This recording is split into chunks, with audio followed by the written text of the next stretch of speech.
I'd like to thank Swestrands and Dumfries and Galloway Council for the invitation to speak to you all today, and I'm very sorry that I couldn't be there in person, but I am delighted to be able to record this message and show that it's very important to reduce business travel using technology. Also to share the lessons learned so far from the Smarter Choices, Smarter Places programme, and as you'll know, the final report is due to be published very soon. The Scottish Government is committed to achieving a target of almost total decarbonisation of road transportation by 2050, as set by the world-leading Climate Change Act and its emissions abatement targets. And as many of you will be aware, a second report on policies and proposals will be published later this year. One of the many positive aspects of reducing transport emissions is that this is also an opportunity both for individuals and organisations to save money. Vehicle technologies such as electric and other low-carbon vehicles will help in reducing emissions in the longer term.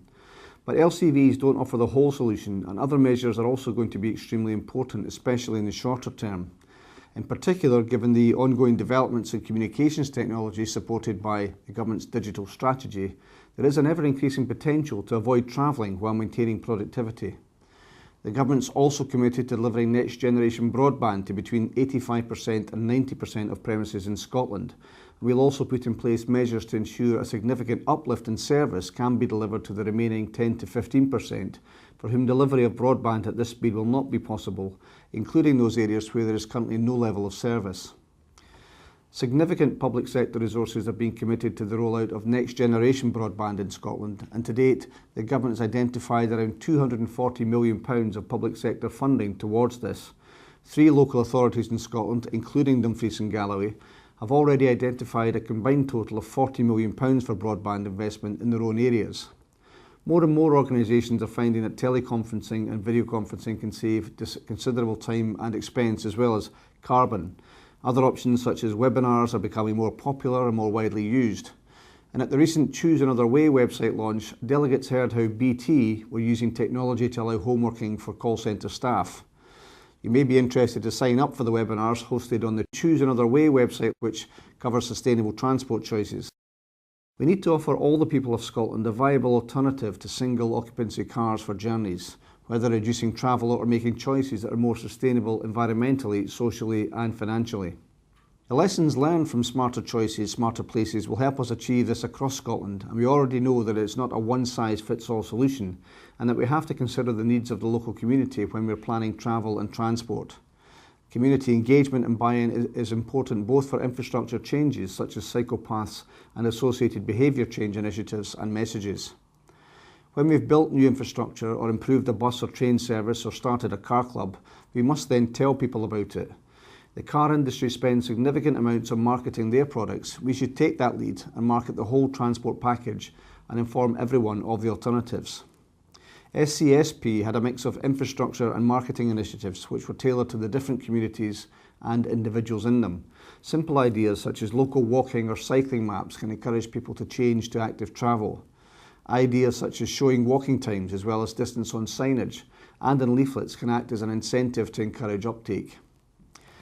Easy to access information on public transport is also important. For example, an app which shows real-time arrivals information for buses, as well as websites or maps showing the routes.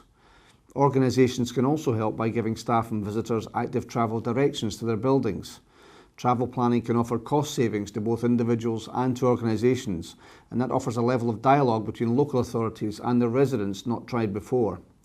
Helping to deliver more targeted resources and services. More information on travel planning and support for businesses and organisations wanting to improve their efficiency, resilience and carbon footprint is available on the Choose Another Way website. There are other smarter measures we can support too. We're also encouraging options such as car sharing and car clubs, and I'm delighted that the latest car club in Scotland is launching in Dumfries today. The Developing Car Clubs programme has been supported by the Scottish Government for 2 years now, and in that time there are more than 600 new members and 14 new communities with car clubs, and I look forward to hearing updates on the club as it develops. Lift share is also an option, and many individuals have signed up to lift share sites to try to get a match. The Scottish Government has its own lift share scheme and has prioritised parking spaces at buildings for those who lift share. To make public transport more attractive, our long-term vision is that in due course, all journeys on Scotland's bus, rail, ferry, subway and tram networks can be accessed using some form of smart ticketing or payment. We're looking at how this can be integrated with active travel options such as bike rail hubs at stations. For passengers, this will offer greater ease of use and greater choice on how to pay for travel. And for operators, less cash handling, potential for increased patronage, and the ability to develop new ticket products. We're also building on the work done to date by launching a series of demonstrator schemes with a number of operators and public sector partners throughout the country.